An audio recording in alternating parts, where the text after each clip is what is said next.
Praga për mua është si një vend ku do e merja si shembull, domethënë kjo është mënyra e vetme se si mund të shohim arkitekturën në një qytet. Dhe le të marrim qytetin ton tani, Tirana. Ku do i ndërtojnë pallatet e tjera?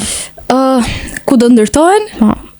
Unë mëngjes po kaloja për isha nga liçeni artificial dhe pata një mendim kështu, mendim i brendshëm nuk është preja, thash tani do ndërtojmë pallatet, do i ndërtojmë si për nga liçenit artificial. Tendenca sepse kohët e fundit nuk e di domethënë.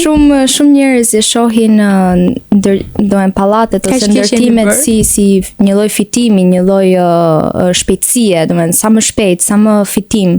Dhe nuk mendojnë për bukurinë, pamjen, historinë e qytetit, natyrën, sidomos natyrën. Është diçka që po ndikon shumë në qytetin tonë, është shumë e vështirë edhe të shohësh një cop natyre. Ti vetëm mirë që kemi ato pemë në cep të rrugës që na ndihmojnë. Është betonizuar shumë Tirana. Është vërtet. Po.